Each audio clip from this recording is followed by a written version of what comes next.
Hello everyone. तो जैसा कि पिछले क्लास में हमने डिस्कस किया था स्टील के बारे में, टाइप ऑफ स्टील के बारे में, कितने प्रकार की होती है, low carbon, high carbon, medium carbon steel. उसके बाद हमने एलॉय स्टील में पढ़ा था निकेल स्टील के बारे में और इनवायर स्टील के बारे में। आइए इस एलॉय स्टील की श्रृंखला को आगे बढ़ाते हैं, जो कुछ और एलॉय स्टील है उसके बारे में इस वीडियो में हम पढ़ेंगे। तो हम पढ़ने वाले हैं एलॉय स्टील। एलॉय स्टील में सबसे पहला हम पढ़ चुके थे निकेल स्टील और इनवायर स्टील। दूसरा हमारा आता है हाई स्पीड स्टील, जिसे हम शॉर्ट फॉर्म में HSS लिखते हैं, हाई स्पीड स्टील। इसके एलॉइंग एलिमेंट कई बार एग्जाम में पूछे जाते हैं कि इसमें कौन कौन से एलॉइंग एलिमेंट्स होते हैं। तो इसमें टंगस्टन 18%, क्रोमियम 4% और वैनेडियम की मात्रा 1% होती है। बहुत मोस्ट इंपॉर्टेंट है, मेटल के टॉपिक से। हाई स्पीड स्टील का कंपोजिशन टंगस्टन 18, W से होता है tungsten, Cr chromium 4, vanadium 1%। Carbon की मात्रा की बात की जाए तो 0.6% से 0.7% तक कार्बन की मात्रा पाई जाती है और यह हाई कार्बन स्टील की तुलना में काफी अधिक हार्ड और स्ट्रॉन्ग होता है। बात की जाए जिस स्टील में 0.6% तक कार्बन होता है उसे हम जनरली ईयर में कूल करते हैं, इसलिए इसे हम ईयर स्टील के नाम से भी जानते हैं। 0.6% वाले को ईयर में ठंडा कर लेते हैं और 0.7% तक जिसमें कार्बन की मात्रा होती है उसे हम तेल में भी ठंडा करते हैं। तेल में जैसे मिलिंग कटर वगैरह जो बनाए जाते हैं जिस मेटल के, जिस हाई स्पीड स्टील के, उसे हम जनरली तेल में, ऑयल में क्वेंच करते हैं। बट ईयर में ठंडा करने के कारण इसे ईयर स्टील के नाम से भी जाना जाता है। जैसे हेक्सा ब्लेड वगैरह जो बनाए जाते हैं ये year cooled high speed steel से बनाए जाते हैं। इसका प्रयोग कहाँ करते हैं हाई स्पीड स्टील का? तो चूंकि इसकी कटिंग एबिलिटी बहुत ज़्यादा होती है इसलिए इसका जनरली प्रयोग करते हैं कटिंग टूल्स बनाने में, जैसे कि हेक्सा ब्लेड हो गया, ड्रिल, रीमर, डाई, टैप। इसके बाद मिलिंग कटर्स जो भी बनाए जाते हैं, जितने भी कटिंग टूल्स होते हैं हाई स्पीड वाले कटिंग टूल्स, सब जनरली इसी से बनाए जाते हैं, हाई स्पीड स्टील से। Next coming two chromium steel. Chromium steel कई बार पूछा गया है एग्जाम में कि स्टील में अगर क्रोमियम मिलाया जाए तो स्टील के गुणों पर क्या प्रभाव पड़ता है, उसमें क्या परिवर्तन होता है। तो क्रोमियम मिलाने से क्या होता है, उसका कोरोजन रेजिस्टेंस काफी ज्यादा इंप्रूव हो जाता है। क्रोमियम मिलाने से उसकी संक्षारण प्रतिरोधक जो क्षमता होती है बहुत ज्यादा इंप्रूव हो जाती है और साथ साथ उसकी हार्डनेस और टफनेस, उसकी जो कठोरता होती है, उसका जो चीमरपन होता है उसमें भी काफी ज्यादा सुधार आता है। बट जो मोस्ट होता है वो संक्षारण प्रतिरोधकता बढ़ती है क्रोमियम मिलाने से। इसका प्रयोग हम कहाँ करते हैं? अगर इसके यूज की बात की जाए तो इसका प्रयोग किया जाता है क्रोमियम स्टील का जनरली जो बाल बेयरिंग होते हैं, रोलर बेयरिंग होते हैं, उनके रोलर्स और बॉल्स को बनाने में इसका प्रयोग किया जाता है। इसके बाद इसका प्रयोग वाल्व टरबाइन के जो ब्लेड्स होते हैं उसको बनाने में किया जाता है। पिस्टन वगैरह भी क्रोमियम स्टील के ही बनाए जाते हैं, जहां पर संक्षारण मतलब उससे जंग से काफी ज्यादा बचाने की जरूरत होती है। रनिंग पार्ट्स में वहां पर प्रयोग किया जाता है क्रोमियम स्टील का। नेक्स्ट है स्टेनलेस स्टील। स्टेनलेस स्टील को शॉर्ट फॉर्म में SS भी कहते हैं, SS स्टेनलेस स्टील। या फिर पूछ लिया जाता है 18/8 स्टील को किस नाम से जाना जाता है? तो 18/8 स्टील का मतलब ये होता है स्टेनलेस स्टील। इसमें क्या होता है, 18% क्रोमियम होता है और निकेल की मात्रा 8% तक की पाई जाती है। ये हमने जैसे ही जब पढ़ रहे थे फेरस मेटल तो हमने कहा था जो भी फेरस मेटल होते हैं वो चुंबक के प्रति आकर्षित होते हैं स्टेनलेस स्टील को छोड़कर। तो स्टेनलेस स्टील क्या होता है, नॉन मैग्नेटिक होता है, अचुंबकीय होता है, इसे चुंबक आकर्षित नहीं करता है।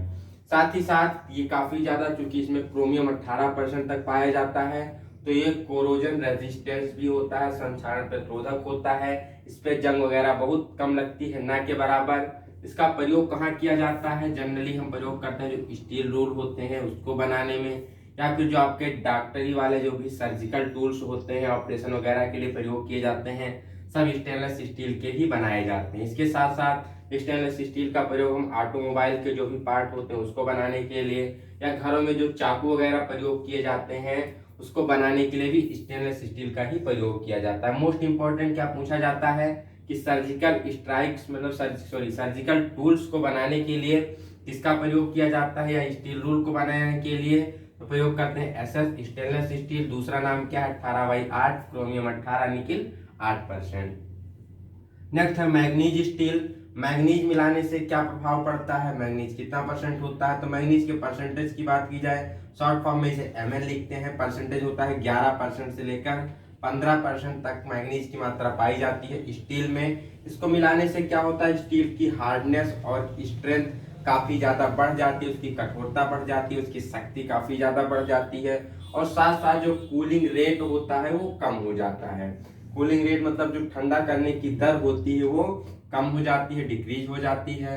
मैग्नीज स्टील का प्रयोग किया जाता है जनरली कनेक्टिंग रॉड जो बनाए जाते हैं, या फिर जो रेलवे के लाइंस बनाए जाते हैं, क्रॉसिंग वगैरह पे जो भी बनाए जाते हैं, जनरली जितने भी रेलवे लाइंस होते हैं सब मैग्नीज स्टील के ही बनाए जाते हैं। इसके साथ साथ जो मैग्नीज 14% वाले मैग्नीज स्टील का हम प्रयोग करते हैं एग्रीकल्चर वाले इक्विपमेंट बनाने के लिए। A for agriculture equipments like जो हल होते हैं और हल के जो ब्लेड वगैरह बनाए जाते हैं वो सब मैग्नीज स्टील के ही बनाए जाते हैं। तो ये भी एग्जाम में पूछा जाता है कि रेलवे लाइंस या फिर हल और हल के ब्लेड एग्रीकल्चर इक्विपमेंट बनाने के लिए, कनेक्टिंग रॉड बनाने के लिए किसका प्रयोग करते हैं, तो मैग्नीज स्टील का प्रयोग करते हैं।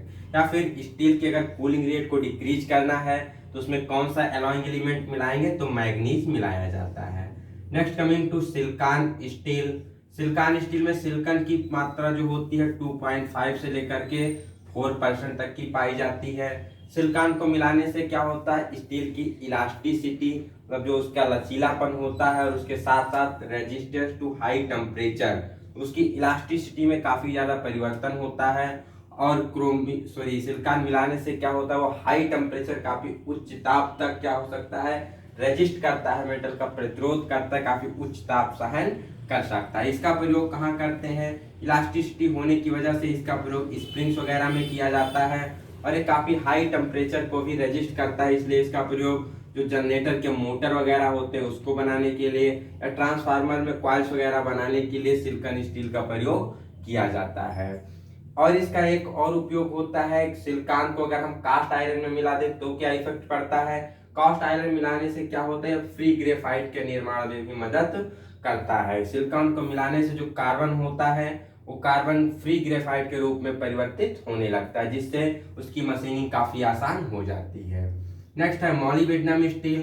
कई बार एग्जाम में पूछा गया है मॉलिब्डेनम का गलनांक कितना होता है, मेल्टिंग पॉइंट कितना होता है, तो अप्रॉक्सीमेट 2620 डिग्री सेल्सियस होता है मॉलिब्डेनम का मेल्टिंग पॉइंट या गलनांक। इसमें मॉलिब्डेनम स्टील में 8 से 10% तक मॉलिब्डेनम, निकिल की मात्रा 1.5 से 2% तक, और क्रोमियम भी थोड़ा बहुत पाया जाता है 0.5 से 0.8% तक।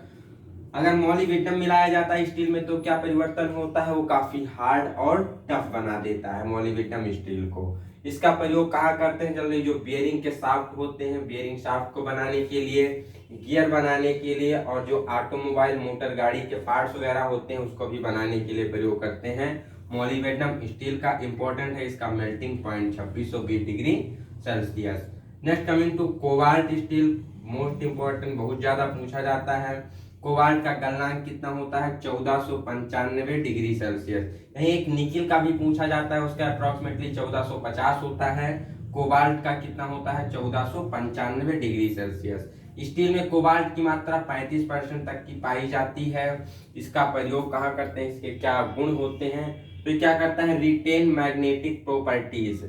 कोबाल्ट मिलाने से क्या होता है, स्टील में मैग्नेटिक प्रॉपर्टी, चुंबक का गुण काफी अधिक बढ़ जाता है, और जो इसकी बियर रेजिस्टेंस क्षमता होती है, काफी हाई टेम्परेचर तक ये कटिंग टूल्स जो काफी हाई स्पीड और काफी हाई टेम्परेचर पे कटिंग टूल वर्क करते हैं उसमें भी कोबाल्ट की मात्रा मिलाई जाती है। कोबाल्ट मिलाने से काफी हाई टेम्परेचर तक उसको तब उसके कटिंग एज को बनाए रखता है, काफी हाई टेम्परेचर को सहन कर सकता है। तो इसका प्रयोग कहाँ करते हैं, जनरली परमानेंट मैग्नेट, जो भी अस्थायी चुंबक बनाना होता है तो उसमें 30% से अधिक कोबाल्ट की मात्रा मिला दी जाती है। साथ साथ इसका प्रयोग कभी कभी बाल बेयरिंग बनाने के लिए भी करते हैं, जो काफी उच्च ताप पर बाल बेयरिंग वगैरह कार्य करती है उसके लिए प्रयोग करते हैं, और काफी हाई स्पीड और हाई टेम्परेचर पे कार्य करने वाले कटिंग टूल को बनाने के लिए भी कोबाल्ट का प्रयोग किया जाता है। Next coming to tungsten steel. Tungsten का गलनांक कितना होता है, तो सबसे हाई होता है, नियर अबाउट 3380 डिग्री सेल्सियस होता है टंगस्टन का गलनांक। टंगस्टन जैसा कि हमने ऊपर पढ़ा, इसका जो मेन काम होता है वो हाई स्पीड स्टील में 18% टंगस्टन मिलाया जाता है, तो एलॉइंग एलिमेंट के रूप में कार्य करता है। लगभग टंगस्टन 18 से लेकर के 22% तक स्टील में होता है। ये क्या करता है, use to production of high speed cutting tools. जितने भी हाई स्पीड कटिंग टूल्स होते हैं उसको बनाने के लिए उसमें टंगस्टन मिलाया जाता है। साथ साथ जो कि इलेक्ट्रिक लैंप के फिलामेंट बने होते हैं, इलेक्ट्रिक लैंप के इलेक्ट्रिक बल्ब के फिलामेंट होते हैं, किससे बने होते हैं, टंगस्टन स्टील से। क्यों, क्योंकि इसका काफी हाई मेल्टिंग पॉइंट होता है 3380 डिग्री सेल्सियस, इसीलिए इसका प्रयोग फिलामेंट बनाने के लिए किया जाता है। तो भी एग्जाम में पूछा जाता है इलेक्ट्रिक लैंप के फिलामेंट किस मेटल से बने होते हैं, तो जनरली टंगस्टन स्टील से बनाए जाते हैं। नेक्स्ट है वैनेडियम स्टील। वैनेडियम स्टील की बात की जाए तो इसमें वैनेडियम की मात्रा 0.15 से 2.5% होती है, जैसे कि हाई स्पीड स्टील में 1% तक वैनेडियम की मात्रा होती है। इसको मिलाने से क्या होता है, ये इम्प्रूव करता है टफनेस को, उसकी जो सामर्थ्य होती है काफी ज्यादा इम्प्रूव कर देता है, काफी ज्यादा अच्छी हो जाती है। साथ ही साथ इसका प्रयोग कहाँ करते हैं, इसका प्रयोग करते हैं गियर बनाने के लिए और ऐसे पार्ट बनाने के लिए जिसमें काफी अधिक झटके लगते हैं, काफी ज्यादा वाइब्रेशंस होती है, उसको बनाने के लिए भी वैनेडियम का प्रयोग करते हैं हम स्टील में। साथ ही साथ ये क्या करता है, help in providing fine grain structure in tool steel. जो टूल स्टील होता है, टूल स्टील की जो ग्रेन्स होते हैं उसको काफी फाइन करने के लिए, काफी छोटे छोटे ग्रेन साइज को बनाने के लिए भी हम टूल स्टील में कुछ % वैनेडियम की मात्रा मिला देते हैं।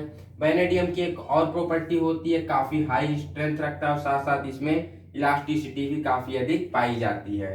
इलास्टिसिटी है तो उसमें डक्टिलिटी ऑटोमेटिक आ जाती है, इसलिए इसका प्रयोग हम स्प्रिंग्स बनाने के लिए भी करते हैं। तो किसके किसके लिए, स्प्रिंग बनाने के लिए, गियर बनाने के लिए, और जो भी झटके सहने वाले पार्ट हो गए, कंपन सहने वाले पार्ट, वहां पर प्रयोग करते हैं वैनेडियम स्टील का।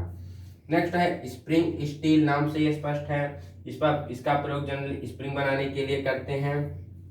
स्प्रिंग स्टील का कंपोजिशन कई बार एग्जाम में पूछा जाता है। तो स्प्रिंग स्टील का कंपोजिशन है सिलिकॉन 2%, मैग्नीज 8%, क्रोमियम 8%। सिलिकॉन कितना होगा, लगभग 2%, मैग्नीज 8%, क्रोमियम 8%। तो ये काफी ज्यादा इलास्टिक हो जाता है, काफी ज्यादा लचीलापन आता है इसमें, इसलिए इसका प्रयोग हम लीफ स्प्रिंग और क्वाइल स्प्रिंग और भी डिफरेंट शेप की जो स्प्रिंग्स होती हैं उसको बनाने के लिए इसका प्रयोग किया जाता है। Last one is cadmium steel.